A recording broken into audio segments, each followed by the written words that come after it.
इसलिए हमने भगवान के लिए कहीं भ्रमने भटकने की जरूरत नहीं है।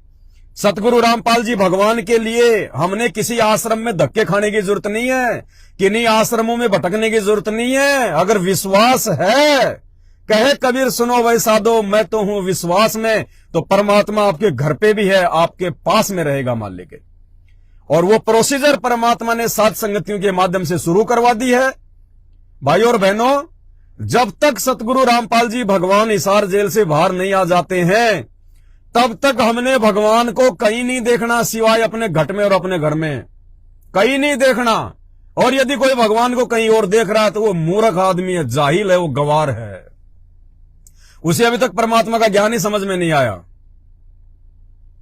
साए की तरह साथ रहता है परमात्मा अपने मर्यादित भक्तों के साथ में, साए की तरह। जो बच्चा गऊ की नजर में यूं साई को संत, और भक्तों के पीछे फिरे वो भगत वत्सल भगवंत। और वो मूर्ख जो उन आश्रमों में गुरुदेव के कलयुगी परिवार के पीछे पीछे घूम रहे हैं। अरे भगवान तो कह रहा कि तू मेरे वचनों पे चल, मेरी मर्यादाओं पे चल, मेरी बातों पे टिक, मेरे पे विश्वास करके देख, मैं गाय की तरह तेरे पीछे पीछे, गाय की तरह तेरे पीछे पीछे डोलूंगा। और मूर्ख भगत उनके परिवार के पीछे भाग रहे हैं, खागड़ की तरह उनके परिवार के पीछे भाग रहे हैं, जोटी की तरह। उल्टा उल्टा कनेक्शन हो रहा है। तो 24 घंटे परमात्मा साथ में है भाई, और अपने प्रत्येक उस सत्सेवक बच्चे के साथ में है जिसने गुरु को भगवान मान लिया, और गुरु को जिसने अपने घर पर विराजमान कर लिया, जो अपने गुरु जी को ना जेल में देखता है ना किसी आश्रम में देखता है। ठीक है, शारीरिक रूप से परमात्मा जहां बैठे वहां बैठे हैं, नो ऑब्जेक्शन। वो परमात्मा तो इस समय परमात्मा ना जाने सृष्टि में कहां कहां कितने रूप बना के अपने बच्चों को ज्ञान दे रहा है। वर्तमान समय में वो परमात्मा सतलोक में भी बैठा हुआ है, सत्य पुरुष के रूप में, अगम लोक में अगम पुरुष के रूप में भी बैठा हुआ है सतगुरु रामपाल जी भगवान। अलख लोक में अलख पुरुष के रूप में भी बैठा हुआ है परमात्मा। वो परमात्मा दूसरे ब्रह्मांडों में भी ज्ञान प्रचार कर रहा है।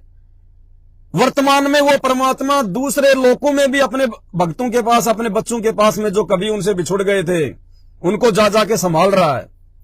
वो परमात्मा वर्तमान में ना जाने अपने सैकड़ों भक्तों का किसी न किसी रूप में कोई साथ दे रहा है। वर्तमान में एक रूप में वो जेल में भी बैठा हुआ है, एक रूप में अपने सभी सत्सेवक बच्चों के घरों पे भी है परमात्मा, और एक रूप में परमात्मा पृथ्वी पे जितने भी जीव हैं सबके घट में बैठा है परमात्मा। आत्म रूप सबके घट में बैठा है परमात्मा। ये ना सोचना कि खाली जेल में बैठे हैं गुरुजी, उस गुरुजी के अनंत रूप है, अनंत अनंत कोटि कलाओं का परमात्मा है ये, अनंत कोटि कलाओं का परमात्मा है।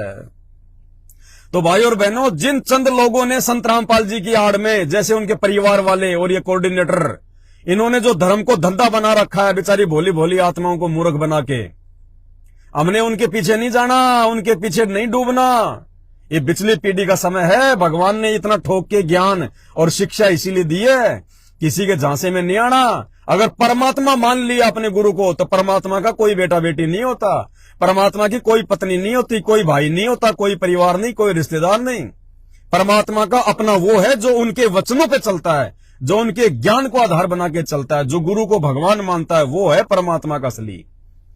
और आने वाले समय में बहुत बड़ा धोखा खाएगी ये संगत, जो आज उनके परिवार के पीछे अंधी होके चल रही है।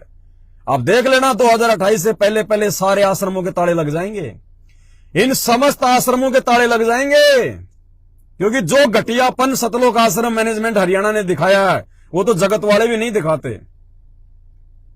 हमारी जहां भी सात संगतियां होती हैं ये गुंडे पहुंच जाते हैं वहां पे। अरे नालायको, तुम भगत हो, तुम राक्षस हो, अरे हम सात संगतियों में कोई आसाराम के गुणगान थोड़ी करते हैं।